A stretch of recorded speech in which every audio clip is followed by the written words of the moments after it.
It's a little strange to make a video discussing a movie I've already covered to some extent, but if I have more to say, then I feel I would make some kind of contribution and not just nitpick again. I think it's worth it. Though it's probably going to end up sounding like nitpicking anyway. That's kind of inevitable, because I complain a lot. I've had a lot of time to stew over this movie and research into the behind the scenes of it, which may have given me more of an understanding to why this movie is a little too complicated and contrived. I mean, you can read into it yourself if you want, or there's a fantastic documentary series on Disney Plus you can check out for more information. But yeah, it does kind of explain why this movie is so bloated, I guess, for want of a better word. The first movie had a very simple story, juxtaposed against very complicated psychological themes and allegories. In Frozen 2, the stories seem to want to catch up to that sophistication and may have taken a few steps too far. There was plenty of build-up to answer the questions that the first movie conjured up, like why Elsa has powers and Anna doesn't, or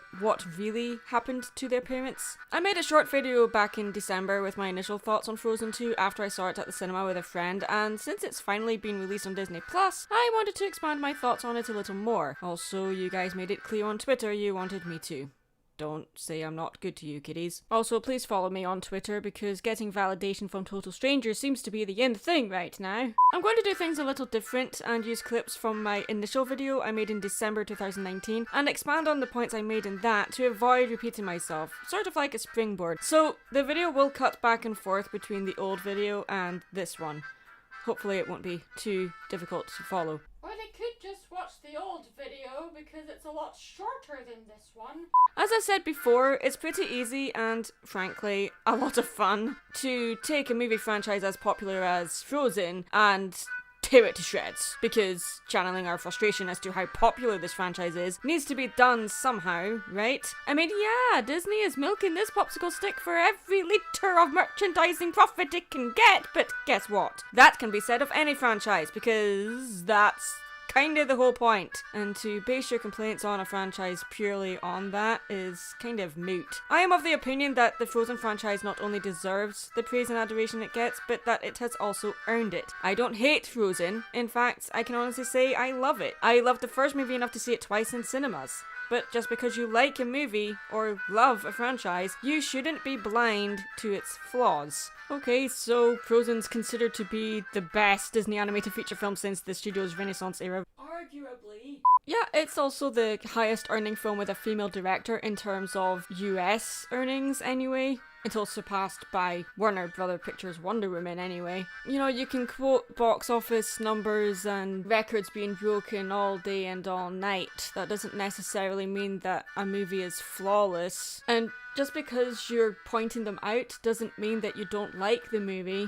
In fact, to me, it means that you're more willing to dig under the surface. And calling the first movie overrated was a little bit of a clickbaity title for a review video for the first Frozen. Let's face it, it's very different times right now in regards to how movies are released and advertised in comparison to how things were when the first Frozen movie was released. The sequel itself, like any sequel, is a little difficult to review without constantly making comparisons to the original. You're gonna do that anyway. Let's cut back to the first video I made on Frozen 2 that I made back in December so that I'm not repeating myself too much. Sequels are often compared to its predecessor and very rarely judged on their own merit. After all, the very purpose of a sequel is to continue the story and to develop the theme of its predecessor.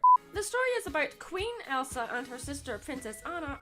People keep calling them both princesses, and that drives me up the I mean, there's literally a coronation within the first 10 minutes of the first film. Okay, yeah, this is more of a nitpick to fans of the franchise, and I'm a stickler for getting details like this right, which may seem pedantic, but it's only because I know I screw up details like names and stuff all the time because I fail to proofread my scripts.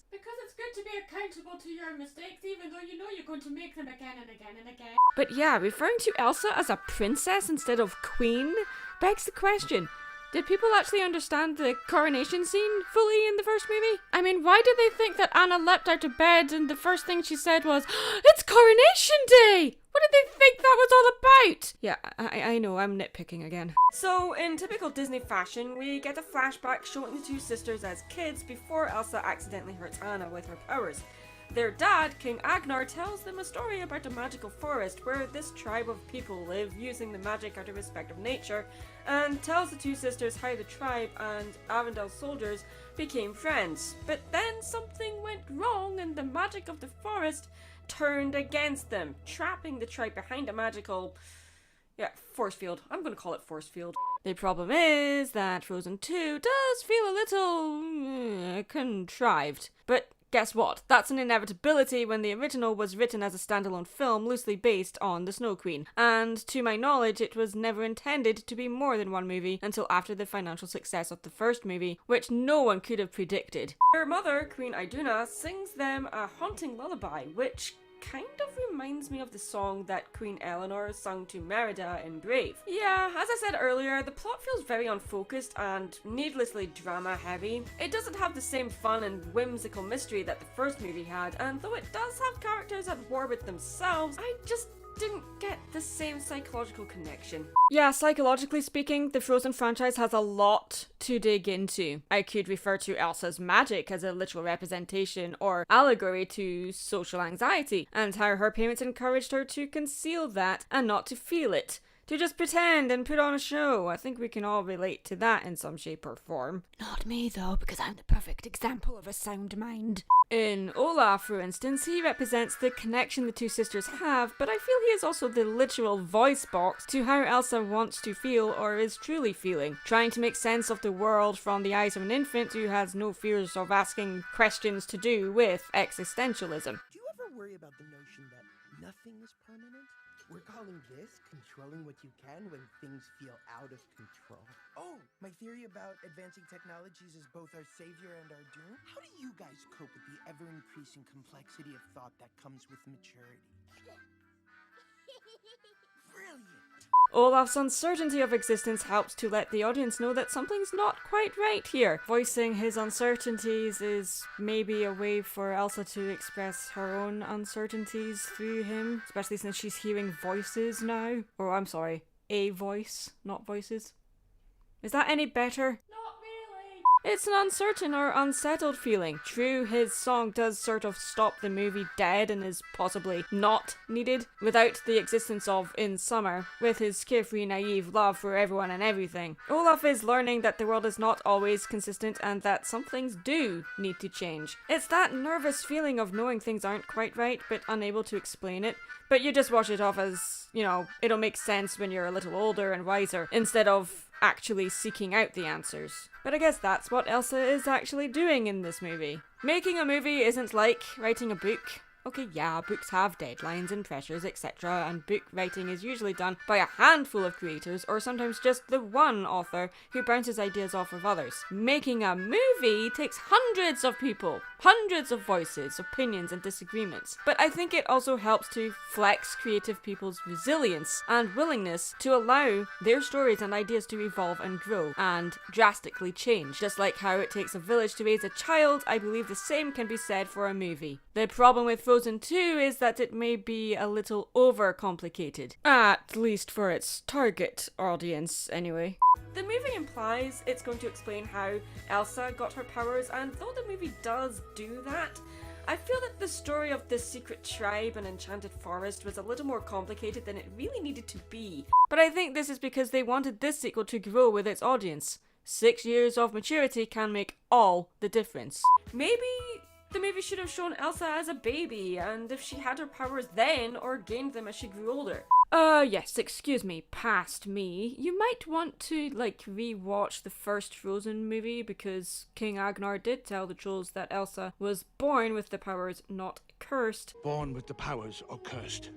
Born. But yeah, I can understand why I said that it would have been nice to see Elsa as a baby and see King Agnar and Queen Iduna discover the special powers. That would have been really cool to see, but we can't have everything, can we?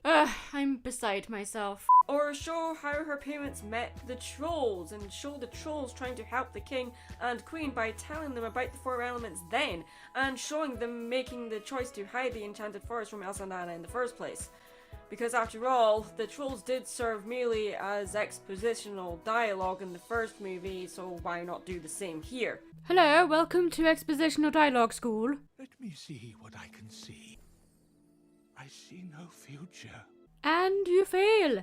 Maybe show that their parents hid this place from the two sisters deliberately, and then show how their mother, Iduna, is connected to this forest too. I didn't really understand the connection that Iduna had, or whether she had powers or not. We never really see that per se. But I suppose the movie does explain why Elsa has powers, but why doesn't Anna? That's never really explained here. Elsa has powers because it was a gift from the spirits after Iduna saved Agbar when the war broke out between the two tribes, causing Elsa to be one side of the bridge needed to reconnect the tribes together, bringing back balance to the spirits as well, Anna being the other side of this symbolic bridge. This does explain why Elsa has powers, but it doesn't explain how, and doesn't explain why Anna doesn't have powers, and that to me is very frustrating. You'd feel like this is a question the sequel should be able to answer. Anna may not have special powers, but to me, she is just as powerful as her sister is in bravery and determination. I have my powers to protect me. You don't. Excuse me, I climbed the North Mountains, survived a frozen heart, and saved you from my ex-boyfriend, and I did it all without powers. So, you know, I'm coming. In the first movie, Anna is very much an open door to the world in contrast to Elsa, who locks herself away. In the sequel, Anna is holding Elsa back, unintentionally, and Elsa has to literally push her and Olaf away in order to go on her spirit walk, or swim. But there wasn't an awful lot of clarity to me. There's a definite strong force behind the story. We love the characters, we relate to Elsa's insecurities, we understand Anna's confusion, but what I didn't understand was where this story was taking them. This may have been lost somewhere because the story lacked trajectory. What the film does have is an epic world-expanding adventure that explores the four base elements. Olaf being a literal unexplained phenomenon, having the innocence of a child but the intelligence and curiosity of a modern-day physicist who constantly questions the root or ultimate causes of life, was just so entertaining. Olaf explains that water is able to retain memory through its natural cycle. Water has memory. The water that makes up you and me has passed through at least 4 humans and or animals before us and remembers everything. Water would have a vast knowledge of civilization throughout time then, and all that knowledge would be carried through the cycle, accumulating and crystallizing within Ahtohallan. Elsa's meant to be the mediator between the natural world and civilization. Basically, she's Disney's version of Gandalf and has become a walking, talking writer's convenience of explaining the connection between the elements and herself. But it's still really confusing and is lost in translation. At least to me. Yes, Elsa is what they used to call me. Elsa the Blue. I am Elsa the White, and I come to you now at the turn of the tide. I am such a nerd. In the first movie, Elsa transforms herself and breaks away from the pressures and responsibilities of being the so-called perfect girl. Flinch all you like, crying, you just sung Let It Go 2.0 twice in this movie, but at least you're aware of the damage you caused. Let's get down to business to defeat Prince Hans. Show Yourself is more about purpose. In the song Show Yourself, she is transformed by the spirits, represented by her mother. Is anyone else reminded of Mufasa here? You know, with the parent in the sky? I don't know. She's being called on a journey of self-discovery. A literal spirit walk. Elsa is fulfilling her purpose while still being close enough to Anna to still, you know, come over for game night. One thing I would like to add, it would have actually been really cool to end the movie showing Elsa playing charades and not being anxious about it. I don't know, I just feel like that would have been a nice way to bookend the movie, showcasing how much she has changed. It was a little unclear and confusing whether her mother was literally calling her, or if it was Elsa's own voice calling her, or her memory of her mother's voice being used to call her. Ahtohallan is meant to be the river of memory after all, where Elsa discovers the truth about her past, as well as Arendelle's past and the origins of her magical abilities. It's a good thing we have Olaf to help explain things in a rather overly bloated story. Elsa woke up the magical spirits and we were forced out of our kingdom. Now our only hope is to find the truth about the past, but we don't have a clue how to do that except Elsa's hearing voices, so we got that going for us. Any questions? I have all the questions! At one point, I thought Olaf was the best thing in this movie. Olaf is put to far better use in this movie than he was in the first one. Yeah, because he was used to break the tension and to, simplify the story. If you look into the behind the scenes stuff of this movie, they had to add in more moments with Olaf to make it simpler for the target audience to understand. It's like while they were making this movie, they knew how overly complicated it was, so they just decided to dump all of the pressure on Olaf to spoon feed us the plot. Thanks, guys. Comedic characters or comic relief characters are used to break the tension and very rarely are used as a channel for explaining plot. They also usually have fourth wall breaking abilities as well. They're usually used to knock sense into the main character, like with Genie from Aladdin or Donkey from Shrek, and help to drive the character arc of the main protagonist. Yeah, okay, Frozen is often a little too obvious with its symbolism, but I honestly think Olaf is one of the best supporting characters in any movie because of how sincere and inquisitive he is, how open he is to instantly show his love for Anna. He is the embodiment of Elsa's true emotions, and I love that. I also appreciate that Josh Gad made sure to make his voice almost a whisper at times. He represents innocent love, the joy the sisters felt before they were split up. He has a big role to play, representing the fear versus love seesaw the franchise has. Yeah, he provides the comic relief, but he conveys this through innocence and purity. Comedic characters can often come off as obnoxious and invasive, and often spout pop culture references, and are often incredibly annoying, but for me, Olaf was far from that. I love this character so much. Why did he have to die? When Olaf dies, Anna knows it's because Elsa has gone too far, but has found the answers they were looking for. Anna has to accept that without Elsa, she is lost. Without Elsa, she no longer has any hope to hold on to continue. But she knows she has to, and focuses on what the next right thing is. As simple as just taking one step and slowly building to a leap, which leads her to the realization that the dam must be broken to make everything right. The water must flow again. The memories must be known. Water has memories, so the dam would be a representation of repression, both memory and people, subduing them by force, disguising it as a gift of peace. Like an old stone wall that'll never fall. Some things are always true. The dam must fall. Arendelle has no future until we make this right. My sister gave her life for the truth. Moving on. Suppressing a thought until it remains unconscious. Interesting that water is memory, and it took Anna to break the dam to restore these memories when she herself had her memories of Elsa's powers wiped. Somebody royally forked up. Somebody forked up. Why can't I say fork? Because this is a safe for work channel, women. That's bullshit. To me, Frozen is about empowerment in both the literal and figurative sense, but it's also about acceptance of things you can't change and embracing the inevitable realities of life. Yeah, I still hold true to this opinion. I mean, empowerment is authority given to something or someone. The first movie has a coronation within the first 10 minutes, making Elsa Queen of Arendelle, and the sequel ends with Anna being crowned Queen of Arendelle. So yeah, both movies are about taking authority or accepting authority given to you, the process of becoming stronger and more confident, especially in controlling your own life and claiming your rights. This is probably the most literal allegory in the movie, especially when it comes to Elsa's story. You know, the whole empowerment being a literal and figurative thing because of her magical powers, blah blah blah. But I think this can cause the audience to sort of gloss over Anna's journey. The love between two siblings Is the heartbeat of this franchise, and the dynamic between sisters is something that hasn't been explored to great extent in Disney movies. Lilo and Stitch. To me, the first movie felt much more like a Broadway musical, but here the songs feel much more akin to literature than a Broadway show. They don't feel as cinematic or theatrical to me, but much more plot-serving. Okay, I was kind of dumb when I said this, because the purpose of a song in a musical is to move the action forward. So yeah, the songs do serve the plot because that's what they're meant to do, but they do slow the story down. I'm no expert when it comes to musical theatre by any means, but Olaf's song, for instance, or even Kristoff's song, isn't even needed here. Kristoff is basically in this movie to serve as the B-plot, where he keeps trying to propose to Anna. It kind of reminded me of The Rescuers Down Under and how Bernard kept trying to propose to Bianca while they were in Australia. In that film I was frustrated for Bernard, but for Kristoff, I was just annoyed by him. We really didn't need this B-plot. Kristoff deserves better than this. The song itself that Kristoff sings though is a parody of a cheesy 90s boy band song or an 80s glam rock music video. It's so bizarre and silly that it really messed up the tone of the movie for me.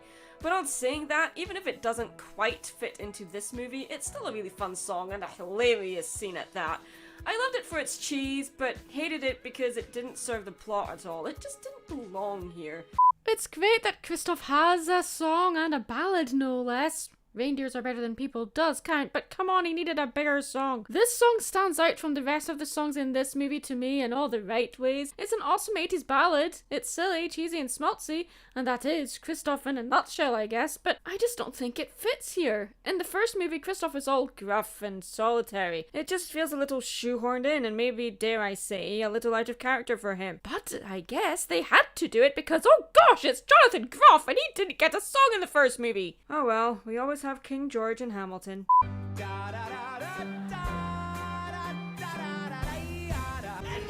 I also feel like there was a scene missing here. Like a goodbye scene between the two sisters because Elsa is going to live in the tribe whereas Anna is going to be Queen of Arendelle. There just seems to be an emotional beat that was completely skipped here. For me, Frozen 2 more than surpasses the first movie. It has its problems, sure, but for me there was so much more to keep me interested here.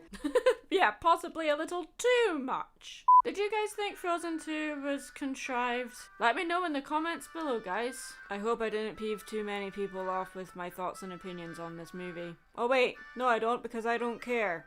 I'm Mad Munchkin, stay creative.